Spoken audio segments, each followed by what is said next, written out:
Okay, let's talk about smart thinking. We live in a world that's just overflowing with information, right? So, how do you even begin to separate the signal from all that noise? Well, that's what we're going to do today.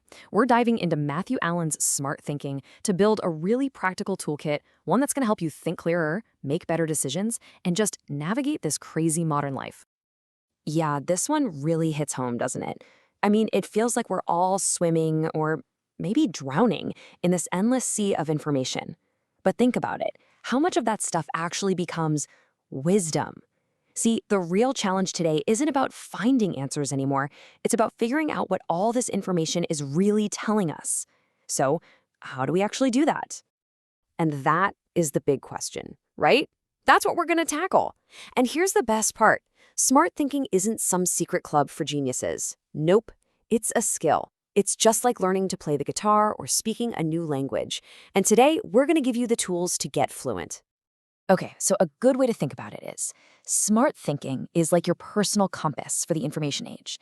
It's the tool that lets you just slice through all the clutter, tackle those tricky problems, and actually make choices with some real confidence. It's what separates just passively scrolling through stuff from being an active, engaged thinker. So, what's the secret? What's the key that unlocks this whole thing? Well, it's not about having some kind of supercomputer for a brain. It's actually way more fundamental than that, and honestly, it's surprisingly simple.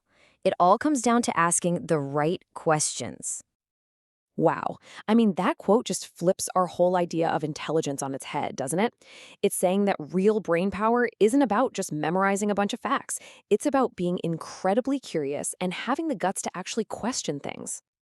All right, so if we want to get good at asking questions, we got to start with the absolute basics. We need to understand the building blocks of any argument. And if you break it all down, right to its very core, you find one single fundamental piece. It's called the claim. Just think of it like an atom. It's the tiny thing that all big, complex ideas are built from. So, what is a claim? Exactly. Simple. It's any statement that says something is true. And here's a super easy way to spot one. Just ask yourself, can I respond with I agree or I disagree? If you can, boom, you've got yourself a claim. Okay, let's look at this. It's a perfect example of the difference. Wash your car. That's an order, right? A command. What a dirty car. That's just you being surprised, an exclamation. But your car is dirty. Ah, now that is a claim, see?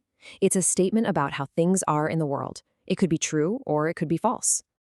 Okay, so we've got our building blocks, our claims. Now let's start building something with them. Because when you start connecting claims together, you create the two big fundamental structures of all reasoning. You get arguments and you get explanations. Every single argument, no matter how complicated, has this same basic structure. First, you have the conclusion. That's the what. It's the main point you're trying to make. Then you have the premise. That's the why. It's the reason you're giving for your point. And finally, there's the link, that invisible thread of logic holding the what and the why together. And this is where it gets really interesting. The exact same claim can be a conclusion in one argument and then turn right around and be a premise in a totally different one. Just look here. See how your car is dirty is the main point in that first example? But then in the second one, it's used as the reason for a different point. It all just depends on the context.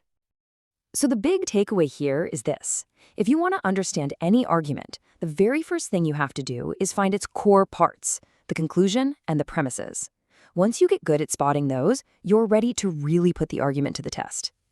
All right, theory time is over. Now for the fun part, the practical stuff.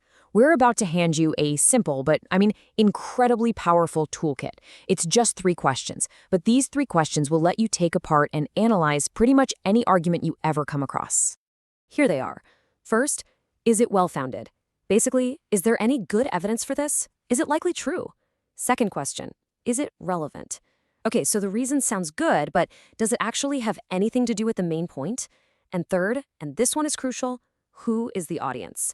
Because context, you guys, is everything. An argument that totally convinces one person might completely fail with someone else. This toolkit, this is your key. It's what's going to help you become a way more confident and effective thinker. You're not just going to be a passive consumer of information anymore. No, you'll be an active analyst, someone who can actually dissect arguments, make smarter choices, and get your own ideas across with real precision and power. And remember, This whole thing isn't about being a genius or the smartest person in the room. Not at all. It's just about having the right tools in your back pocket and being curious enough to use them. So, really, the only question left is, are you ready to start asking better questions? Because at the end of the day, true wisdom isn't about having all the answers. It's found in the courage to ask the right questions.